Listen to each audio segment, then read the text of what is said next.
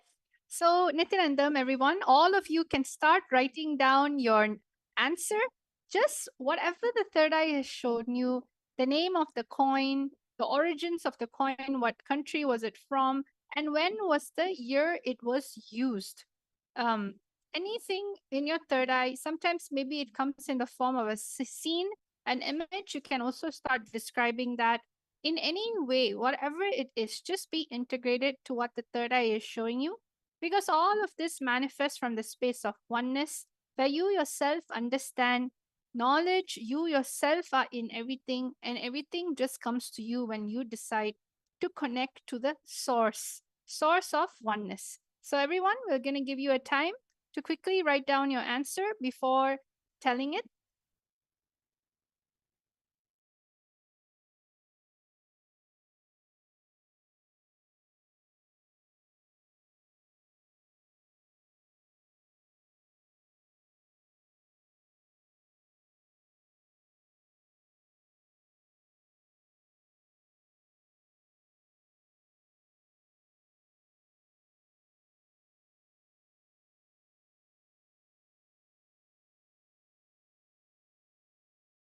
आनन्द परमशिवोऽहम् ॐ नित्यानन्द परमशिवोऽहम् ॐ Nityanand Yes. परमशिवो. We can see a few people who are answering in the chat section.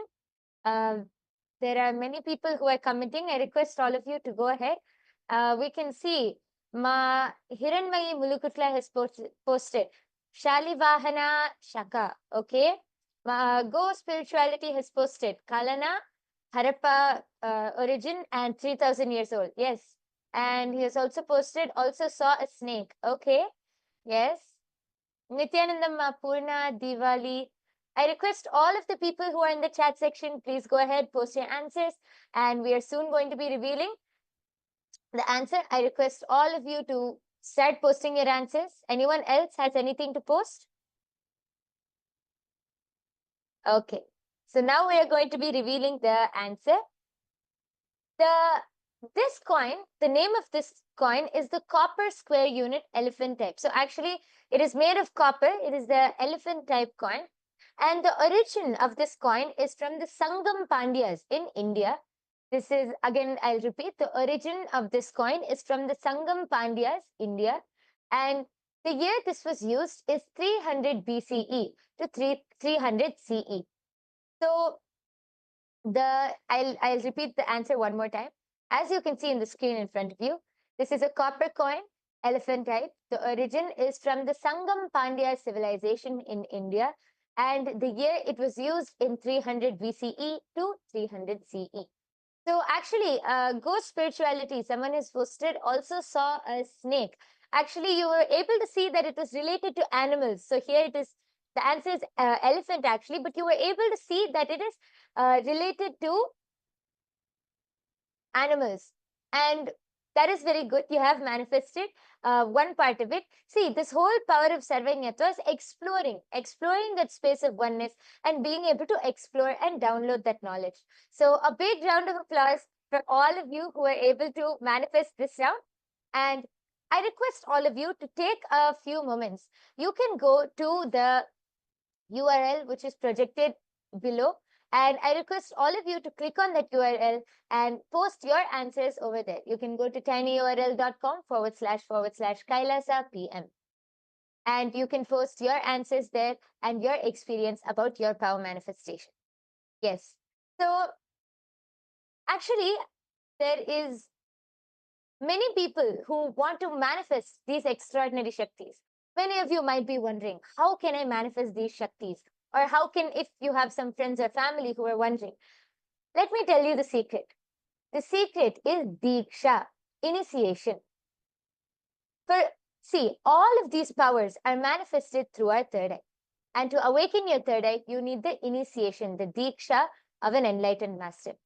Diksha can happen through three forms, either through Sparsha, touch, Nayana, look, or mantra through words. An enlightened master can transmit initiation through any of these three forms.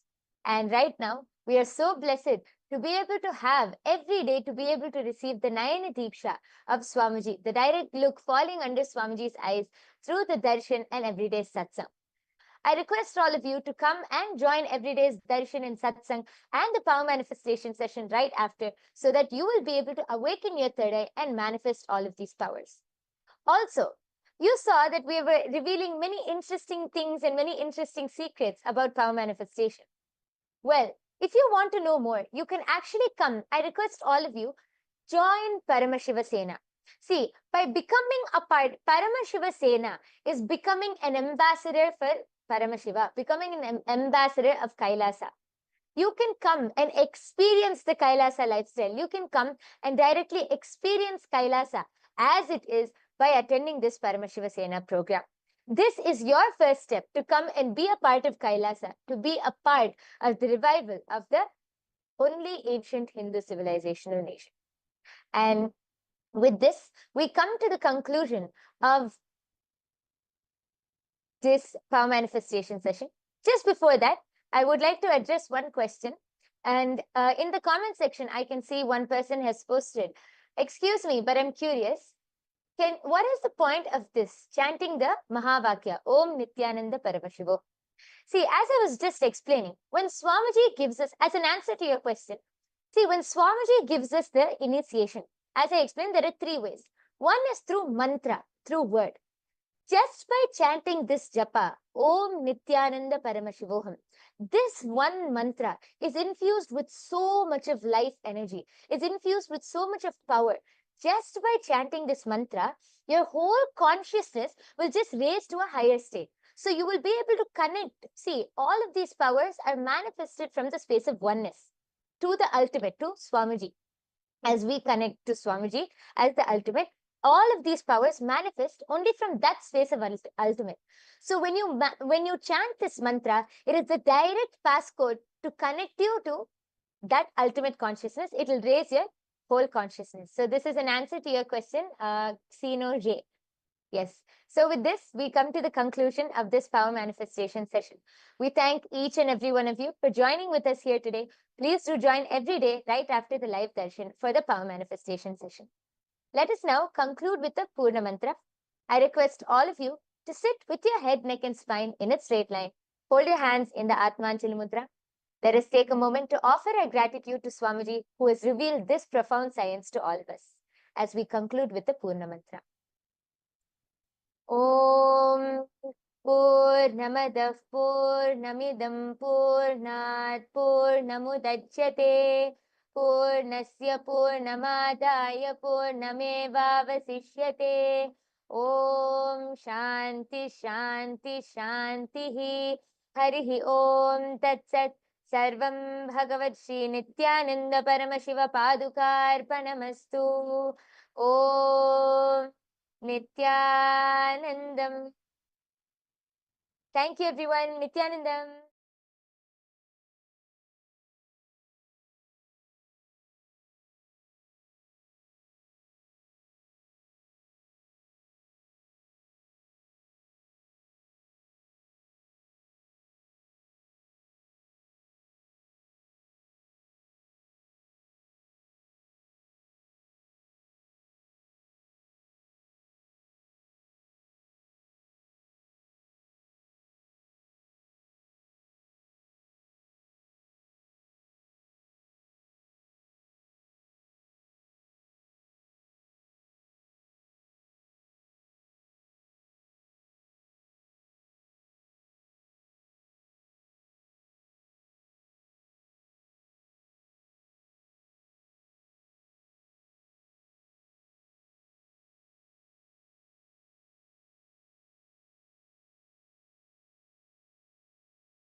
श्रीकैलासोन्नतद्वादशान्तश्यामलापीठारूढ श्रीमीनाक्षिसुन्दरेश्वरा भिन्नस्वरूप परशिवपुत्ररत्न Kumar गुरुमण्यतुल्यावतार श्रीपार्वतीस्तन्यपानलब्धदिव्यज्ञान विश्रुतसकलनिगमागमसारभूतद्राविडवेदप्रवक्त्रे श्रीमत्परमशिवकरुणासमधिगतमुक्तामयचतुरश्रयान् गीयमानछत्रचामर श्रीचिह्नकाहलादिसमस्तबिरदावल्यलङ्कृत ज्ञानविज्ञानचक्रवर्ती सर्वजनसङ्घसद्यो निर्वाणदीक्षाव्ययापवर्गवर्ष विश्राण Jimuta परमतकलभकेसरी शैवसिद्धान्तस्थापनाचार्य श्रीराजाधिराजपाण्ड्यमहाराज गुरु क्षपणशाक्यादिमहान्धकारनिवारणज्ञानभानु वीक्षणानर्हार्हध्वजोच्छेदनपूर्वक श्रीमद्वृषभध्वजस्थापक शैवसमयकर्त्रे सर्वज्ञपीठारूढ श्रीजगद्गुरु श्रीज्ञानसम्बन्धदेशिकस्वामि वागीशसुन्दरमाणिक्यवाचकस्वामिनाम् अवतारभूत श्रीज्ञानसम्बन्धस्वामि पुनरुद्धृत श्यामलापीठ सर्वज्ञपीठ त्रिनवत्युत्तरद्विशततम गुरुमहासन्निधान अरुणगिरियोगीश्वर परम्परागत अरुणाचल सर्वज्ञपीठ गुरुमहासन्निधान कैलास परम्परागत काञ्ची कैलास सर्वज्ञपीठ त्रयस्त्रिंशदुत्तरद्विशततम गुरुमहासन्निधान नित्योत्सव नित्यमङ्गल नित्यकल्याण नित्यरजित कैलास परम्परागत आदिकैलास नित्यानन्दपीठ महासंस्थान महासिंहासन पीठकर्तः साक्षात् श्रीपरमशिव समुद्भूत कैलास परम्परागत वैवस्वतमनु इक्ष्वाकु हरिश्चन्द्र भगीरथ श्रीरामचन्द्र शूरसेन इत्यादि अनवच्छिन्न सार्वभौम चक्रवर्ति परम्परागत चतुष्षष्टि योगिनी मण्डित चतुष्षष्टि सम्प्रदाय प्रवर्तक मनुधर्म शासन सूर्यवंश प्राप्त सर्वज्ञपीठ सुरांगी साम्राज्य मूर्धाभिषिक्त चूडामणे साक्षात् श्री परमशिव समुद्भूत कपिल महागुरु पुनरुद्धृत महानिर्वाणि पीठ अष्टोत्तर सहस्र श्री महामण्डलेश्वर साक्षात् श्री परमशिव सिंहासनाभिषिक्त समस्त गणनायक श्री महागणपति समारंभ अनवच्छिन्न पीठाधीश्वर गुरु परंपरा प्राप्त अटल पीठ अष्टोत्तर सहस्र श्री अटल पीठाधीश्वर धर्म मुक्ति स्वर्गपुर स्वर्ण पीठ त्रयोविंश गुरु महासन्निधान कैलास परम्परागत आदिपीठ सर्वज्ञ पीठ जगद्गुरो श्री कैलास पुनरुद्धारक श्री कैलास परमाचार्य श्रीमत्परमहंस परिव्राजकाचार्य वर्य सच्चिदानंद प्रणव स्वरूप श्रोत्रिय ब्रह्मनिष्ठ श्रीमज्जगद्गुरु श्रील श्री भगवत् श्री नित्यानंद परमशिव श्री ज्ञान संबंध देशिक परमाचार्य स्वामिन् अत्रागत्य परिपाल्य च अस्मान् विज्ञानवितरणेन विजयी भव जय जय